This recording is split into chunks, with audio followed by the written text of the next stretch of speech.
Chicken biryani এমন একটা জিনিস যার নাম শুনলে বাচ্চা থেকে বড় সবাই খেতে ভালোবাসে।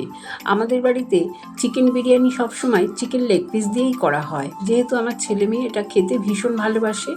আমি লেগ পিসগুলোকে ধুয়ে পরিষ্কার করে স্বাদ অনুযায়ী নুন, আদা রসুন, কাঁচা লঙ্কার পেস্ট, হলুদ গুঁড়ো, লঙ্কার গুঁড়ো, ধনে গুঁড়ো, পেঁয়াজের বেরেস্তা, অল্প তেল, টক দই দিয়ে খুব ভালো করে ম্যারিনেট করে রাখলাম।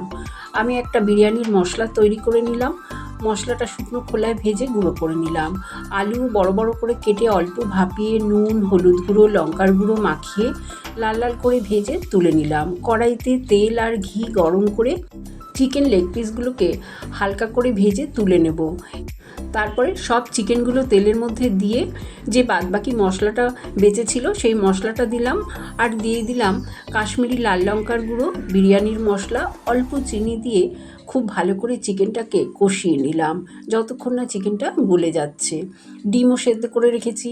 একটা বোলের মধ্যে দুধের মধ্যে কেশর, গোলাপ জল, কেওড়ার জল ভিজিয়ে রাখলাম। চালটাও আমি প্রথমে ভিজিয়ে তারপরে 80% সেদ্ধ করে জলটা ঝরিয়ে রাখলাম। এবার একটা হাঁড়িতে ঘি গরম করে কয়েকটা চিকেন লেগ পিস ঝোলসহ দিলাম, তার উপরে রাইস দিলাম। আবারও ওপরে চিকেন লেগ পিস, ভেজে রাখা আলু, ডিম দিয়ে ওপরে আবারও রাইস দিয়ে দিলাম। এইভাবে 3টে লেয়ার করে সব শেষে দিয়ে দিলাম গ্রেট করে খোয়া ক্ষীর, পেঁয়াজের বেরেস্তা, বিরিয়ানির মশলা, কেশরে ভেজানো দুধ, কাঁচা লঙ্কা, ধনেপাতা কুচানো, ঘি, মাংসের ঝোল। নুনটা প্রয়োজন হলে দেবে।